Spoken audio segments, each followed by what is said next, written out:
From Kansas State University, this is Agriculture Today. Eric Atkinson with you. Here's what's ahead. During our first half hour, an in-depth look at the latest thinking on effective fly control for cattle on grass. We'll be joined by K-State's Cassandra Olds to look at the growing problem of fly resistance to insecticide products, why that's occurring, a different approach to rotating those products to slow that resistance, why the timing of product use is an important part of fly management, and some alternative non-insecticide fly control measures that appear to have promise. Later on today, this week's horticulture segment, where K-State's Dennis Patton will talk about the appropriate use of weed and feed products as part of early spring cool season lawn management. All that and more here on Agriculture Today. A social distancing tip. Putting distance between yourself and others is critical to slowing the spread of coronavirus. So here are ways to stay in contact without the physical contact part. Call, send a text, set up a video conference, post on social media, dedicate a song on the radio. If you have symptoms of fever, dry cough, and shortness of breath, call your healthcare provider before going to their office. For more info, visit coronavirus.gov.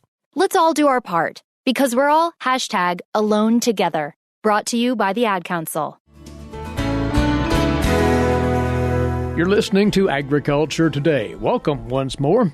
As for this part of the program, we'll venture into the area of livestock insect control. That is a primary issue for producers out there. We've invited over from the Department of Entomology here at K-State, a veterinary entomologist. Cassandra Olds is with us once more to talk about some principles of insect management in livestock herds and avoiding those resistance problems with our common insecticidal products out there. Let's dive right into this, Cassandra, and talk about some of the issues at hand as far as that resistance factor. Yeah, well, I think one thing that it will come to no surprise to many of your listeners is that resistance is a big problem in Kansas. We've got publications of them picking up resistance as long ago as 30 years. So it's been a problem. It's becoming an increasing problem. And part of the reason why it's such a big problem is we've been doing the same thing for 30 years and expecting a different outcome. So now we're really at the stage where we have pest populations that are resistant to multiple different kinds of pesticides and at a very high level. And if we don't start changing the way we are approaching pest management, we're going to just see this get worse and worse and worse. And we're eventually going to get to the point where we have no products that work. And the not so good news is that there's not many products coming down the pipeline. We're not getting new products. So what we have is what we have for the foreseeable future. So we have to make sure it lasts as long as possible. Well, then right to it, what practices are contributing the most to the development and the spread of this resistance? So maybe I'll talk a little bit first about how resistance happens so that people can really understand. So I like to use the analogy of all the different kinds of dog breeds we have. You know, they all evolved from a common ancestor, the wolf, but because of dogs being the way they are, we can have multiple litters a year, and we can select for dogs that we like the look of or they have a specific trait that we like, and we can then breed those to each other and get dogs that look very different. Nobody would disagree that a Chihuahua and a Great Dane are both dogs, but they're very, very different dogs. And so with insects, what we have is we have an organism that has multiple generations a year for the most part, and also they have very large broods.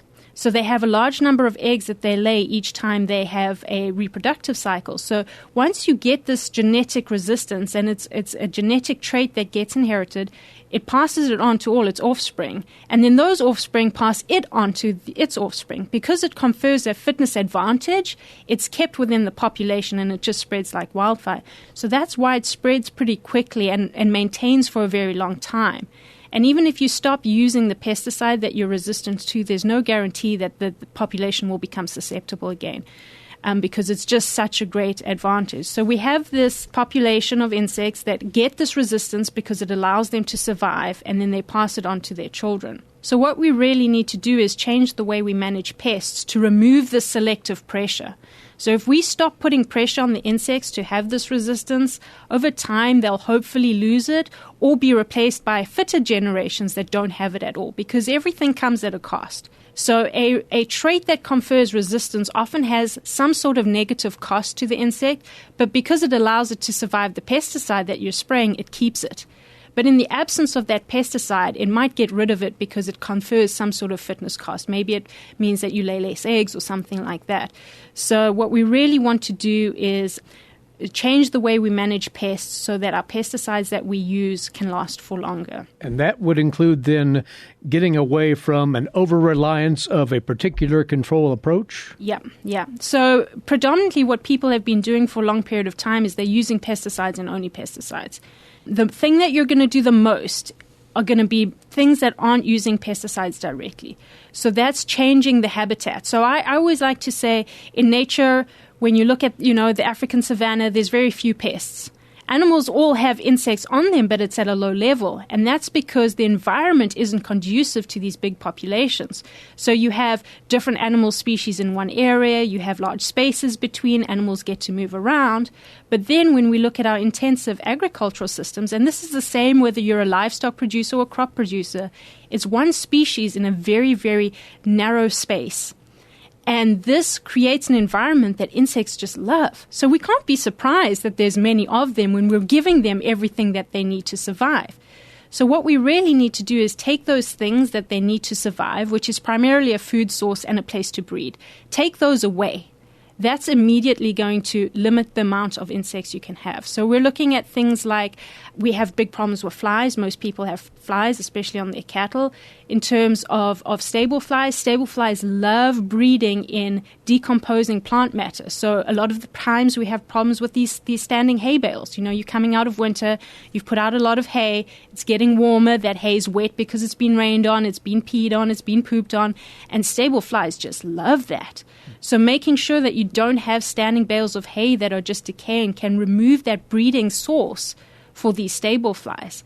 And then, so things like patch burning for horn flies has been shown to be very effective. You can reduce your population of horn flies by 40%. And there's some great videos online about patch burning.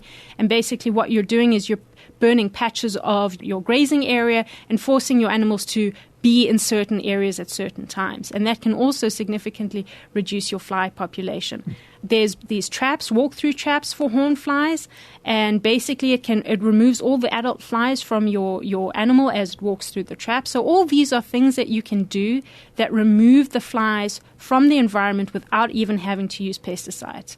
So what you're doing is you're not relying solely on the pesticides. You're helping the pesticides out by doing the heavy lifting, by doing things that make the environment less conducive to the insect population. And then just the top of the pyramid, like just think of it, in the pyramids in Egypt, when the top of the pyramid has this gold cap on it, think of your pesticides as your gold cap. You want to keep it just for the top. Right. And then you want to deploy your pesticides and make sure you're deploying them correctly to just take care of any residual flies that might have escaped the traps or, still managed to lay eggs in a place where there was fresh manure and things like that. So we really want to limit the use of pesticides to where they can be really, really directed and useful. So then, let's say, Cassandra, that a producer has established this foundation. They have conducted these integrated methods of managing particularly habitat here. And then to the pesticides, what need be done there differently to extend their effectiveness? Yeah. So one of the big things with pesticides is rotation. Because when you go to the store and there's all these pesticides on the shelf, we tend to use the thing that we've always used. And that's one of the big mistakes that we do is we use the thing that we've always used. So you want to rotate products, but not just the product, it's the class of product. You want to rotate between your pyrethroids, your organophosphates, and your macrocyclic lactones. So it used to be that we said do a 2-1-2-1-2-1 rotation. It's actually now we're saying that doesn't actually help. The amount of time that, for example, if you're using pyrethroids for 2 years, it's too long. So now what we're actually suggesting is that you use an annual rotation between a pyrethroid, an organophosphate, and a macrocyclic lactone. 1, 2, 3 rotation. Yes, 1, 2, 3. So there's 2 years gap for any one kind of product. And so if you go on and so a good way to do this, because when you're in the store, they list these chemicals with these long names, and how are you supposed to know what it actually is? So if you just take that long name that's on the bottle and you type it into Google and you say pesticide class, it will give you a number. And so you want to rotate between numbers. So for example, pyrethroids, it's a group 3A. Organophosphates is a group 1B. Macrocyclic lactones is a group 6. So that's the number that you want to focus on, rotating through that group. It doesn't matter if you're using, for example, Ultrabos and Permectin. Those are both pyrethroids. So make sure you're rotating the group of parasiticide and not the brand of parasiticide. So use those on an annual rotation. And then if you get resistance to any of them, stop using them immediately and give at least 2 years before you use it again. So then you could bounce between the other two. But unfortunately, the downside to that is then they're on a biannual rotation instead of being every 3 years. And so making sure that you're making good decisions and trying to limit those negative consequences. And then in terms of once you've bought your pesticide, there's some things that you can do to make sure it works as well as possible. In the form of the delivery of that product then? Yes. And so storage, make sure it's stored properly. These chemicals are not infallible. They do not like to be frozen and thawed and things like that. So keep it at a good room temperature. Keep them away from moisture, away from leak-ins. If a container is damaged, that's it. Don't use it anymore. So keep your containers intact. Apply it to the right class of animals. So you'll notice on the product labels, it tells you which animals it can be used on. Don't use them on animals that they're not licensed for. Correct timing of your pesticide use. So, for example, ear tags. We like ear tags for hornfly control because we can get them in all three of those product classes, so you can rotate. They say that they'll give you delivery of product for up to 5 months. But realistically, I use the example of a Sharpie. When you get a brand new Sharpie out of its pack, it writes really nice and darkly, but the longer you use it, it starts to fade. So think of your tags the same way. Your tags, even though they can last for that amount of period of time, the amount of pesticide that they're delivering is lower. And one of the big selecting factors for resistance is underdosing. And that's a side of this we want to explore further as we continue in a moment, Cassandra. Our guest on Agriculture today, veterinary entomologist Cassandra Olds of K-State Research and Extension. We'll return with her after this break over the K-State Radio Network. For information on threatening weather, you should depend on the National Weather Service and their broadcast on NOAA Weather Radio. NOAA Weather Radio is an all-hazards radio network that provides up-to-the-minute weather information, including life-saving warnings anytime, day or night. NOAA Weather Radio also broadcasts information on man-made disasters, such as chemical spills, Amber Alerts, or other national emergencies. For the National Weather Service, I'm Bill Curtis.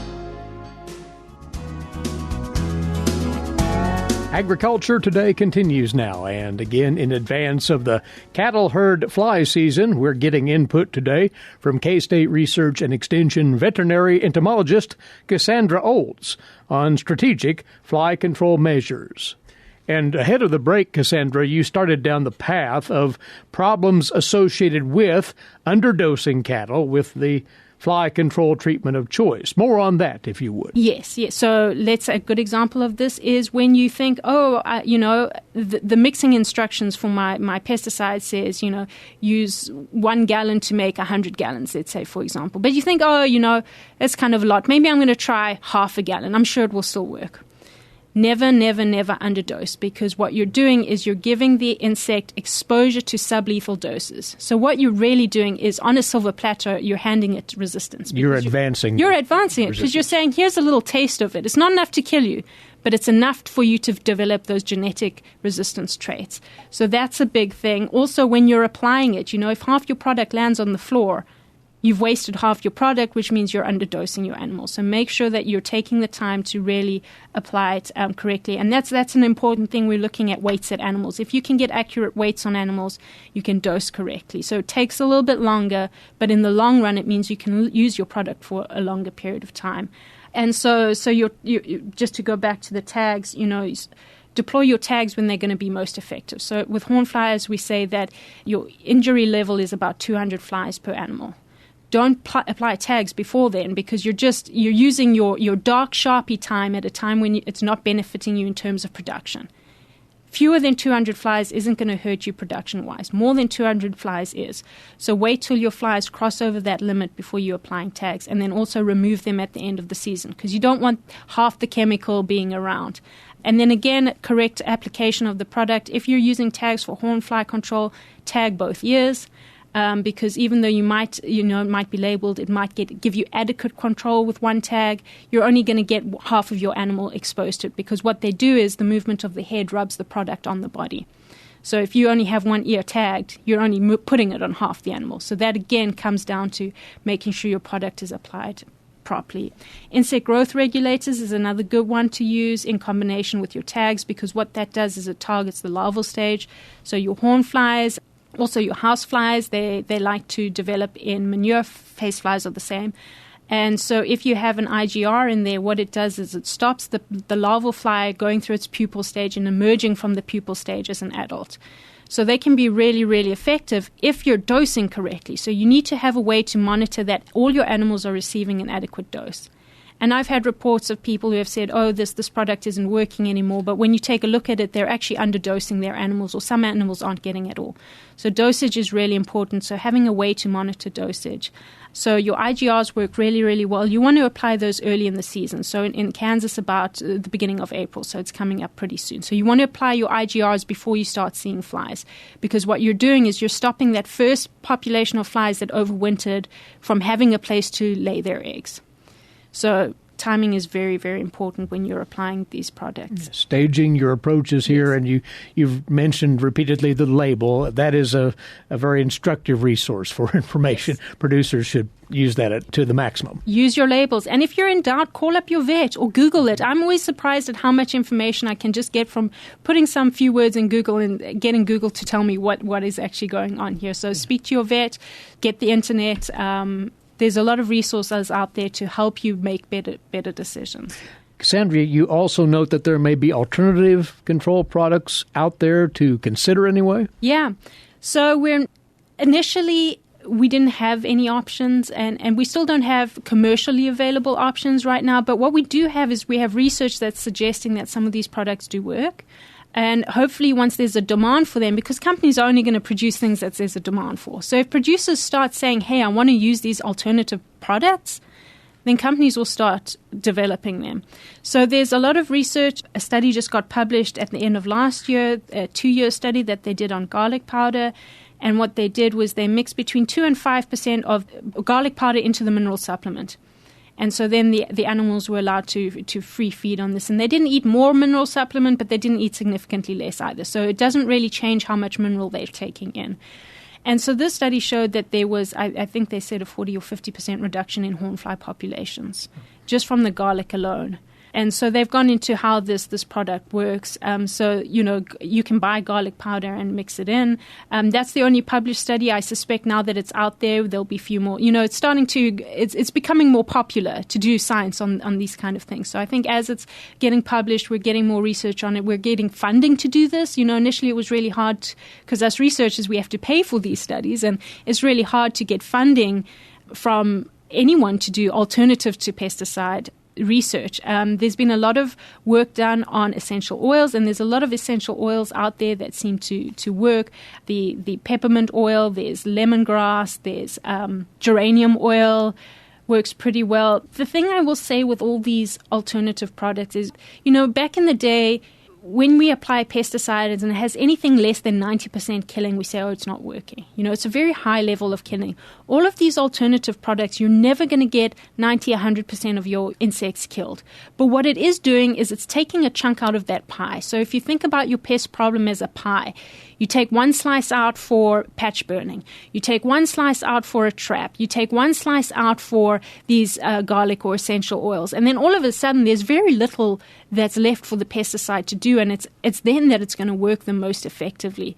So I would say that in the next couple of years, we should start seeing products on the market where a producer can go and buy this product, because that's where we really have the big jump, is that as scientists we release these studies that say, hey, these products do seem to work. There's a jump between that and commercialization, and that's just due to demand. So there's some products are coming along, hopefully in the next couple of years, that will be licensed for use in animals that are based on these essential oils and alternatives to conventional organic pesticides that we know. That doesn't mean that you necessarily don't use pesticides, organic pesticides anymore. It just gives you another weapon in your arsenal. Right. And especially for producers who are organic farmers, who cannot use pesticides. think about that. There's farmers out there, producers out there who are producing organic meats who don't ever use pesticides. So it's possible.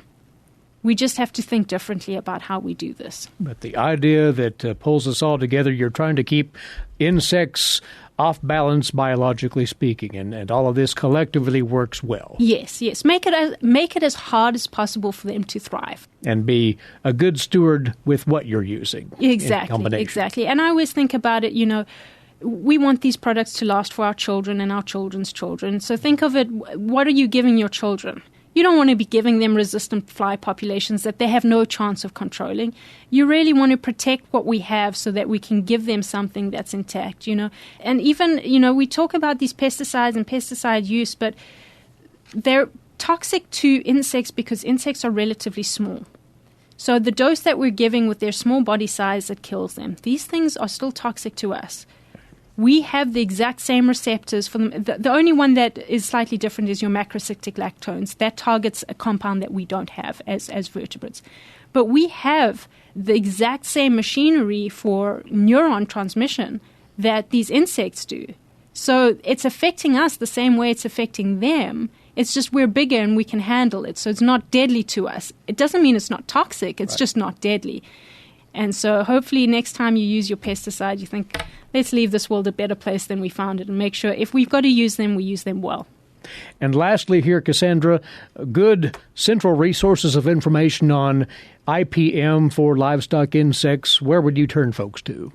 Right now, we're overhauling our extension resources. So in this year, we're actually overhauling the whole bunch of them. So by the end of the year, you'll be able to come to our K-State entomology page and get some great resources on this stuff. So as of 2022, come see us for that. Right now, I would say Texas A&M has a great extension page for this kind of stuff.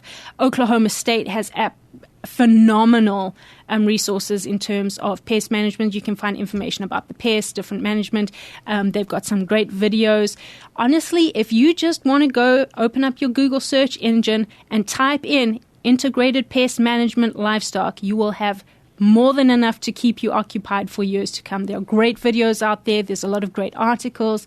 It's becoming the norm now to practice integrated pest management. So and you can even narrow it down to your production site. You could say integrated pest management dairy, integrated pest management cow-calf, integrated pest management confined cattle. And there will be resources on the web available for you. And then, like I said, we're heavily investing in getting our extension website up to date and with all the latest and greatest information. So hopefully coming to a website near you soon. Looking forward to what you're generating and have been since your arrival here just a little less than a year ago to put all of this together on behalf of Kansas livestock producers. So good information right here. Cassandra, thanks for coming over. We'll talk again very soon. Thanks for having me. Always a pleasure. She's a veterinary entomologist here at Kansas State University. Cassandra Olds with those thoughts on maximizing your program for controlling flies and other insect issues in your livestock herds and avoiding the resistance problems that have welled up in many of these insect populations over the last few decades, actually. You're listening to Agriculture Today. We'll be back after this break over the K-State Radio Network. Have you ever thought about where your food comes from? If you're thinking the grocery store, think again. Facts show that the American farmer feeds more than 129 people. They are continually increasing and improving their operations. A wide variety of crops and livestock are grown in Kansas as well as the United States, providing food to your dinner plate. Next time you see a farmer or rancher, thank them. For more information, contact K-State Research and Extension. Broadcasting from the campus of Kansas State University, this is Agriculture Today, and welcome back. Eric Atkinson with you. Now over to today's agricultural news page and these headlines, courtesy in part of DTN. Well, the USDA has announced the release of billions of dollars in aid to both crop and livestock producers through that suite of coronavirus food assistance program aid, as well as assurances that the USDA will be opening up a new $6 billion aid package for an array of producers and industries, including renewable fuels. USDA Secretary Tom Vilsack. The whole goal here is to make sure that when we are providing COVID relief, we recognize that COVID has impacted and affected virtually every aspect of agriculture and the supply chain. And we're trying to do our best, along with the American Rescue Plan, to do what we can to bolster that supply chain, to provide the help and assistance, to keep people on the farm, and to make sure it's equitably administered. Now, among the highlights announced, the USDA will issue $4.5 billion in payments to more than 560,000 crop producers at a payment rate of $20 per acre, as prescribed under the CFAP package that passed Congress in December. It will be tied to the CFAP 2 program. Along with that, the USDA will spend $1.1 billion to increase payment rates for more than 410,000 cattle producers under the CFAP 1 program.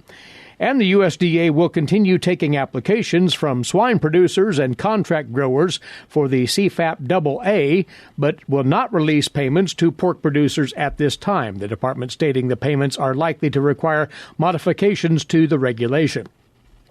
Also announced, the USDA will be reopening enrollment for CFAP 2 starting April the 5th and will accept new applications for at least the next 60 days afterward. Beyond the CFAP funds released, the USDA also announced it will spend another $6 billion on other producers that earlier aid programs have missed. Some of this aid is prescribed in the December aid package, while some of the aid programs may require rulemaking this spring before the funds would be released. The $6 billion will be shared among an array of industries and producers, including biofuel producers, support for livestock and poultry producers who had to euthanize livestock during the pandemic, dairy farmers through the Dairy Donation Program, specialty crop producers, beginning farmers, local urban and organic farmers, and organic certification and investment in conservation activities. Secretary Vilsack spoke with Chinese Minister for Agriculture and Rural Affairs Tang Reijian, with the two agreeing that it was important for the two sides to work together and address areas of common concern. A USDA spokesperson said that the secretary did raise concerns about Chinese trade barriers, but provided no information on any specific issues that he raised. The two also discussed the positive role that agriculture can play in addressing climate change. The two agreed to discuss these issues further in the future. And the USDA has announced it will not finalize a plan put forth by the Trump administration to approve radio frequency identification tags, or RFID tags, as the official ear tag for interstate movement of cattle. And the Animal and Plant Health Inspection Service will use the rulemaking process for future actions on RFID tags. APHIS said this means that all current approved ID methods can be used until further notice. The agency said they will continue to encourage the use of RFID tags. While rulemaking is pending, they believe the tags provide the best protection against the rapid spread of animal diseases. The USDA back in July of last year had issued a notice seeking public comment on making RFID the only ID devices approved for cattle and bison, laying out a timeline of no longer allowing the official USDA shield to be used on metal or other tags that didn't have RFID components. That was starting in January 1st of next year, and would make RFID tags the only official ID tags effective on January 1 of 2023.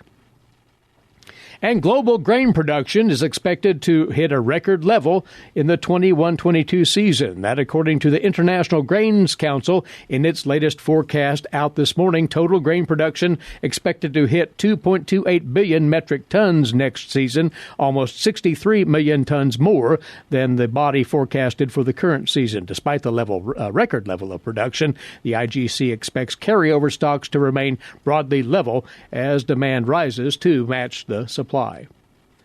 Now, this week's Kansas soybean update. Here's Greg Akagi. Greg?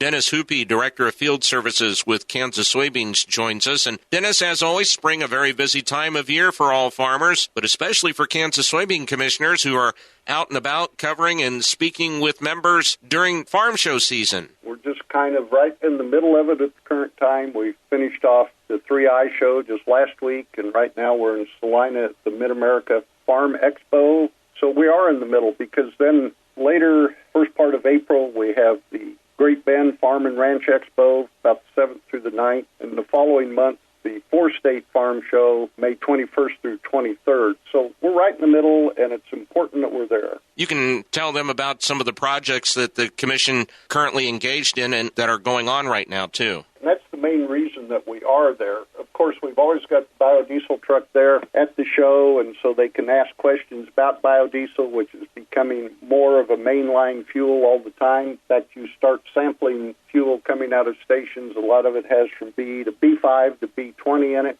So it is becoming very commonplace as that everybody's looking to reduce carbon. But we're also there to address any questions or provide any information that we can on what the Soybean Commission does with the funds that the soybean farmers contribute to the national checkoff. It's important to have that message trickle down to the members. It is, because the farmers that grow soybeans do have the right every 5 years to review whether they want to continue the checkoff. And so far, we've been very lucky in the fact that the farmers accept what we are doing with their funds because they do understand its importance. I mean, not only in new use development, but in market development around the world, plus just the education that we provide to the consumer, to dietitians about the benefits of soybeans, but also about overall the value of agriculture in this country. You had mentioned the biodiesel industry earlier, and I know there are still some things on the federal level of issues that